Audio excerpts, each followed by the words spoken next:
बिस्मिल्लाहिर्रहमानिर्रहीम, अस्सलाम वालेकुम। मैं हूं अंसर अली और आप देख रहे हैं दस्तक विद अंसर। आज हम 3-4 बहुत अहम चीज़ों पे बात करेंगे। नंबर 1, हम बात करेंगे कि पेट्रोल की कीमतों में मजीद इजाफा हो गया है, ये क्यों हुआ है, आगे कितना होगा, इसके बारे में हम बात करेंगे। और नंबर 2, हम बात करेंगे कि मरियम नवाज शरीफ साहिबा और नवाज शरीफ कैसे अवाम को चक्कर दे रहे हैं, बेवकूफ़ बना रहे हैं। और नंबर 3, हम बात करेंगे कि शाह महमूद कुरैशी साहब ने नवाज शरीफ के हवाले से एक स्टेटमेंट दिया है और नवाज शरीफ कब आएंगे पाकिस्तान, किन बेसिस पे आएंगे। नंबर 4, हम बात करेंगे कि इमरान खान का GNN पे खसूसी जो है इंटरव्यू हुआ है जिसमें उन्होंने कुछ अहम इंकशाफात किए हैं शहबाज गिल के हवाले से और भी आने वाले लाए अमल के हवाले से। और आखिर में हम बात करेंगे कि अद्वियात की कीमतों में मजीद जो है इजाफे का खदशा। अगर आप चैनल पर नए हैं तो इसको सब्सक्राइब करें और बेल आइकन को जरूर दबा दें ताकि आने वाली वीडियोस का नोटिफिकेशन आपको मिलता रहे।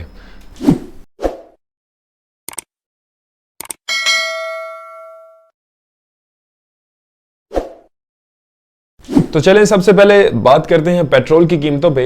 पेट्रोल की कीमतों में कमी होने की बजाय मजीद इजाफा कर दिया गया है। आलमी मार्केट में पेट्रोल की कीमतें कम हो रही हैं और पाकिस्तान में मजीद महंगा किया जा रहा है, आवाम पर मजीद बोझ डाला जा रहा है। मरियम नवाज शरीफ साहबा ने एक स्टेटमेंट दी थी जो कि उन्होंने प्रेस कॉन्फ्रेंस में कहा था, वादा किया था कि अगर आलमी मार्केट में पेट्रोल की कीमत में $1 भी अगर कमी होती है तो वो जो रिलीफ है वो सीधा बराह रास्त अवाम पर मुंतकिल किया जाएगा, अवाम को रिलीफ दिया जाएगा।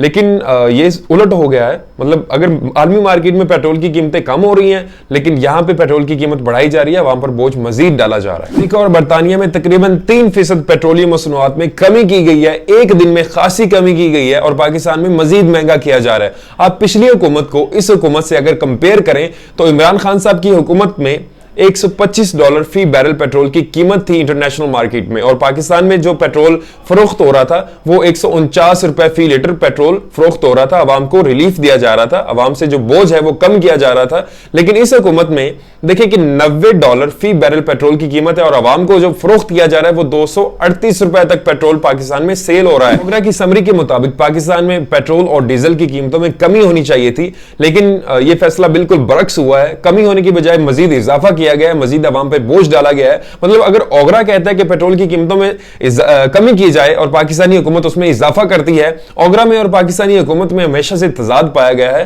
कि अगर ओगरा फॉर एग्जाम्पल कहता है कि $10 पेट्रोल महंगा किया जाए लेकिन हुकूमत कहती है कि वो हुकूमत की फर्स्ट प्रायोरिटी होती है अवाम, हुकूमत हमेशा अवाम की तरफ खड़ी होती है और वो कहती है कि हम $10 पेट्रोल महंगा नहीं कर सकते, हम अवाम पर बोझ नहीं डाल सकते, हम करते हैं $5 या $3 पेट्रोल महंगा कर देते हैं। लेकिन यह फैसला बिल्कुल उलट हुआ है। ओगरा कहता है पेट्रोल सस्ता करो और हुकूमत कहती है हमने पेट्रोल महंगा करना है, अवाम पर बोझ डालना है। नवाज शरीफ साहिबा और नवाज शरीफ साहब अवाम को कैसे बेवकूफ बना रहे हैं अब ये भी सुन लीजिए। मरियम नवाज शरीफ साहबा ने एक स्टेटमेंट दी है कि मैं अवाम के साथ खड़ी हूं, मैं इस फैसले की तायीद नहीं कर सकती। और मरियम नवाज शरीफ साहबा ने यह भी कहा कि नवाज शरीफ साहब ने इस फैसले की सख्त मुखालफत की और कहा कि मैं अवाम पर मजीद एक पैसे का भी बोझ नहीं डाल सकता। तो मेरा सवाल है कि आप वहां पे बैठ के इस फैसले की मुखालफत कर रहे हैं, आप होते कौन है अवाम पर बोझ कम या ज्यादा करने वाले? आपकी कोई मानता तो है नहीं, आपकी कोई सुनता तो है नहीं। मरियम नवाज शरीफ साहबा जो कि पार्टी लीडर हैं, अगर हुकूमत इनकी है, इनके चचा जान की है, क्योंकि मजे तो ये लूट रहे हैं, कुर्सी के साथ चिपक के तो ये बैठे हुए हैं, शहनशाही जिंदगी तो ये गुजार रहे हैं, तो फिर जो भी फैसले होते हैं हुकूमत में वो इनकी मशावरत से होते हैं। अगर फैसले इनकी मशावरत से नहीं हो रहे तो ये पार्टी लीडर किस बात के हैं? नवाज शरीफ साहब पार्टी लीडर किस बात के हैं? और मेरे ख्याल से तो इनको पार्टी लीडर नहीं बल्कि पार्टी गिदड़ होना चाहिए, क्योंकि इनकी बात तो कोई मानता नहीं है, इनकी बात तो कोई सुनता नहीं है। अगर ये पार्टी लीडर्स हैं तो महंगाई के खिलाफ ये जो बयानियां दे रहे हैं ये अवाम को बेवकूफ बनाने के लिए दे रहे हैं। पहले 30 साल से ये 13-14 पार्टियां अवाम को अलग अलग बेवकूफ बना रही थी, उल्लू बना रही थी, मामू बना रही थी, पागल बना रही थी और अब एक ही जगह पे खड़े होके, एक ही प्लेटफॉर्म पे खड़े होके फिर से अवाम को मामू बनाया जा रहा है, अवाम को बेवकूफ बनाया जा रहा है, अवाम को पागल समझा जा रहा है। हम हमेशा की तरह इनके बहकावे में आ जाते हैं, इनकी बातों में आ जाते हैं और यह भी सुनने में आ रहा है कि मियां साहब मीटिंग छोड़कर चले गए और कहा कि यह जो फैसला महंगाई का है, पेट्रोल महंगा करने का ये जो फैसला है, अगर हुकूमत किसी मजबूरी की वजह से कर रही है तो मैं इस फैसले में शामिल नहीं हूं। तो मैं ये सवाल करता हूं तो फिर कौन है इस फैसले में शामिल? तो ये फैसला कौन कर रहा है? मैं कर रहा हूं या मेरे कैमरे के पीछे जो नौजवान बैठा है वो कर रहा है? कर कौन रहा है? अगर मियां साहब को इतनी गैरत आ रही है, अवाम पर बोझ डल गया है, अवाम पर जुल्म हो रहा है, निजाम दरम बरम हो गया, मियां साहब की बात मानी नहीं जा रही, तमाम पार्टी लीडर्स इनको शेर नहीं बल्कि बिल्ली समझते हैं, तो गैरत खा के हुकूमत छोड़ के चले क्यों नहीं जाते? बेवकूफ क्यों बना रहे हो अवाम को? ड्रामाबाजी करके क्यों दिखा रहे हो? हुकूमत छोड़ो, जान छोड़ो, मीटिंग छोड़ने से क्या होगा? ये बोझ आप नहीं डाल रहे, ये फैसले आप नहीं कर रहे, तो ये फैसला किसका है? अवाम पर बोझ कौन डाल रहा है आपके अलावा? पाकिस्तान मुस्लिम लीग नून कहती है हम नहीं डाल रहे, पाकिस्तान पीपल्स पार्टी कहती है कि हम नहीं महंगाई कर रहे, MQM कहती है कि हम महंगाई नहीं कर रहे, ANP कहती है कि हम महंगाई नहीं कर रहे, तो फिर ये कर कौन रहा है? अवाम 90 की दहाई में नहीं रह रही, अवाम 2022 में रहती है। वो आपसे सवाल करेगी कि हुकूमत में आप लोग हैं तो महंगाई कौन कर रहा है, ये जो फैसले हो रहे हैं ये कौन कर रहा है?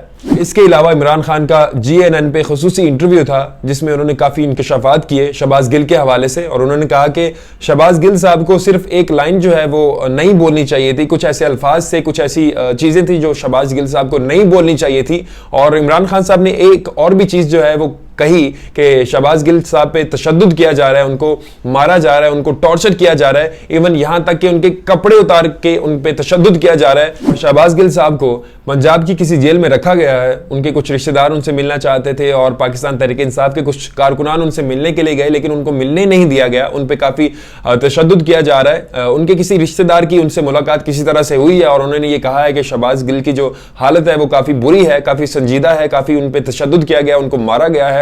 तो बाकी जो है हकीकत का पता चलेगा उनके बाहर आने के बाद ही। नशा खाना और फॉरेन फंडिंग के केस के हवाले से इमरान खान साहब ने कहा कि जो भी कार्रवाई करनी है करें, मुझे उससे कोई एतराज नहीं है, लेकिन बाकी सबका भी रिकॉर्ड जो है वो चेक होना चाहिए। फॉरेन फंडिंग के हवाले से बाकी सबका जो है रिकॉर्ड वो चेक करना चाहिए।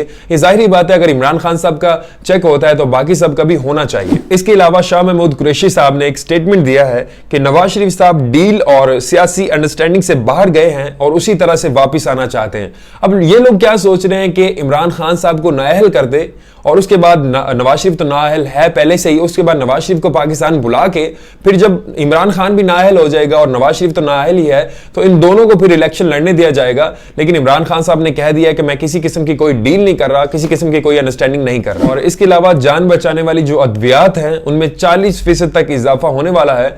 शहबाज शरीफ साहब ने ये कहा है, ये बयान दिया है कि IMF के जो प्रोग्राम है उस पर पूरा उतरने के लिए हमें माली मुश्किलात का सामना करना पड़ेगा। उसके बाद नवाज शरीफ के डॉक्टर्स ने उसको आने के लिए इजाजत दे दी है। पहले वो मना कर रहे थे पिछले 3 साल से, अब पता नहीं उसको, अब पाकिस्तान की फिजा कुछ ठीक हो गई है, पाकिस्तान के हालात कुछ ठीक हो गए हैं, अब नवाज शरीफ साहब यहाँ पे सर्वाइव कर सकते हैं, अब उनकी जान को यहाँ पे कोई खतरा नहीं और डॉक्टर्स ने इजाजत दे कि आप पाकिस्तान जा सकते हैं 3 साल के बाद।